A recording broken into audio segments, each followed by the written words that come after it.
മരിക്കുമെന്ന് അറിഞ്ഞിരുന്ന ഒരു പക്ഷേ പോയാനായിരിക്കാം, അത് വേറൊരു കാര്യം. പക്ഷേ അത്ര 3 ദിവസമായിട്ട് കണ്ണ് തുറക്കാതെ കിടന്ന ഒരാൾ കണ്ണ് തുറന്നു എന്ന് പറഞ്ഞിട്ട് പോലും നമ്മൾ ധാരാളം ആൾക്കാർ വണ്ടി മേടിക്കുമ്പോൾ പുത്തൻ വണ്ടിയെ മേടിക്കുള്ളൂ, അത് നാരങ്ങ വെച്ച് ഇറക്കുള്ളൂ. നമ്മൾ ഇറക്കുന്ന നാരങ്ങ വല്ലതും വെച്ചാണോ? ഇല്ല, നമ്മൾ ചുമ്മാ നടക്കുകയാണ്. കാരണം ഏറ്റവും വില കുറഞ്ഞ, നമ്മുടെ നോട്ടത്തിൽ ഏറ്റവും വില കുറവ് നമുക്കാണ്. ഞാൻ എപ്പോഴും പറയാറുണ്ട്, ഒരു 2 വീലർ മേടിച്ചിട്ട് എനിക്ക് അത്ഭുതം തോന്നാറുണ്ട്. ഒരു 2 വീലർ വാങ്ങിയ ഒരാൾ അത് പെട്രോൾ അടിക്കുന്ന വീടിനടുത്തുള്ള പമ്പിലെ പെട്രോൾ മോശമാണെങ്കിൽ അവർ 5 കിലോമീറ്റർ ദൂരെ പോയി പോലും പെട്രോൾ അടിക്കാറില്ലേ?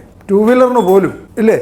അതിന് എന്ത് എഞ്ചിൻ ഓയിലാണ് ഒഴിക്കേണ്ടതെന്ന് നമുക്കറിയാം. അതിൻ്റെ എത്ര കിലോമീറ്ററാണ് സർവീസ് ചെയ്യേണ്ടതെന്ന് അറിയാം. ചില ആൾക്കാർ അയ്യോ നമ്മുടെ കിലോമീറ്റർ കഴിഞ്ഞ് ഇനി എങ്ങോട്ടും പോകാൻ പറ്റില്ല എന്ന് പറഞ്ഞ് സർവീസ് ചെയ്യേണ്ട ഡേറ്റ് അതിന് വർഷോപ്പ് വരെ ചെല്ലുമ്പോഴത്തേന് ആ കിലോമീറ്റർ കൂടിപ്പോയി കഴിഞ്ഞാൽ കുഴപ്പമുണ്ടോന്ന് വരെ ഓർത്ത് ടെൻഷൻ അടിക്കുന്ന ആൾക്കാരുണ്ട്. ഇനി വേറെ വല്ല വണ്ടിയിൽ എടുത്തോട്ട് പോയി വേണേൽ അവിടെ കൊണ്ട് സർവീസ് ചെയ്യണം പോലും അതിന് തയ്യാറാകുന്നുണ്ട്. ഇതെല്ലാം ചെയ്യുന്ന ആൾക്കാർ അവരോടൊന്ന് എന്തെങ്കിലും അവർ കഴിക്കുന്ന ഒരു ഫുഡിൻ്റെ ക്വാളിറ്റിയോ അതിന് വേണ്ടി ഒരു ശകലം പൈസ മുടക്കുന്നതിൻ്റെ കാര്യം പറഞ്ഞാൽ ഒന്നും ആവശ്യമില്ല. അതൊക്കെ ചുമ്മാ ഒത്തിരി എക്സ്പെൻസീവ് അല്ലേ, ഒത്തിരി വില കൂടുതൽ അല്ലെ? ആ സമയത്ത് മാത്രമാണ് ആൾക്കാർ വിലയെക്കുറിച്ച് ഇത്രമാത്രം ബോധരക്ഷയാണ്. ഇതൊന്നും നമ്മളെതിരല്ല. പക്ഷേ ഏറ്റവും ഇമ്പോർട്ടൻ്റ് ആയിട്ടുള്ള സാധനം വരുമ്പോഴത്തേനും പിശുക്കും, അല്ലാത്ത സാധനമൊക്കെ ലാവിഷായിട്ട്. അതായത് എവിടെയാണ് ഇൻവെസ്റ്റ് ചെയ്യേണ്ടത്, എവിടെ ഇൻവെസ്റ്റ് ചെയ്യുന്നതാണ് ഏറ്റവും സെൻസിബിൾ ആയിട്ടുള്ള കാര്യം. നമ്മുടെ ലൈഫിൻ്റെ നമ്മളൊരു പ്രൊഡക്റ്റീവായിട്ടുള്ള ഒരു വർഷം 10 വർഷമോടെ കൂട്ടാൻ പറ്റിയാൽ എന്തുമാത്രം.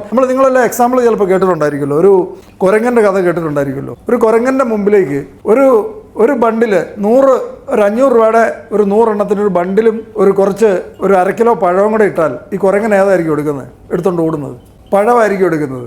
കുരങ്ങൻ അറിയാൻ മേല മറ്റത് ഒരു ബണ്ടിലെന്ന് പറയുന്നത് 50,000 രൂപയായിരുന്നു. 50,000 രൂപയ്ക്ക് എന്തുമാത്രം പഴം മേടിക്കാമെന്ന് കുരങ്ങൻ അറിയാൻ മേലാത്തതുകൊണ്ടാണ് ഈ പഴം എടുത്തുകൊണ്ട് ഓടുന്നത് എന്ന് പറയുന്നല്ലേ.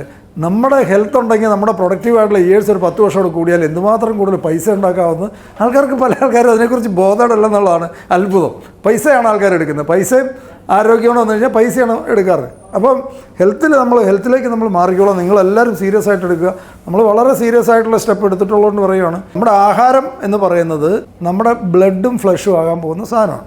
നമ്മുടെ ബ്ലഡും ഫ്ലഷും ആകാൻ പോകുന്നൊരു സാധനത്തിന് എന്തുമാത്രം ഗൗരവത്തോടെയാണ്, എന്തുമാത്രം ബഹുമാനത്തോടെയാണ് ഉപയോഗിക്കേണ്ടത്. എന്നോട് ഈ കഴിഞ്ഞ ദിവസം എൻ്റെ ഒരു അടുത്ത സുഹൃത്ത് എന്നോട് പറഞ്ഞു, എൻ്റെ ഒരു സുഹൃത്തിൻ്റെ അമ്മ മരിക്കാൻ കിടക്കുമ്പോൾ 3 ദിവസമായിട്ട് അമ്മ സംസാരിക്കുന്നില്ലായിരുന്നു. 3 ദിവസമായിട്ട് അമ്മ സംസാരിക്കാതെ കിടക്കുന്ന ഫാദർ ആഹാരം കഴിച്ചുകൊണ്ടിരിക്കുമ്പോഴാണ് അമ്മ കണ്ണ് തുറന്നു. 3 ദിവസമായിട്ട് ആഹാരം കഴിക്കാതെ ഇരുന്ന ആൾ കണ്ണ് തുറന്നു എന്നും പറഞ്ഞ് ഇവർ ഓടി വന്ന് ഫാദറിൻ്റെ അടുത്ത് വന്ന് പറഞ്ഞു, അമ്മ കണ്ണ് തുറന്നു.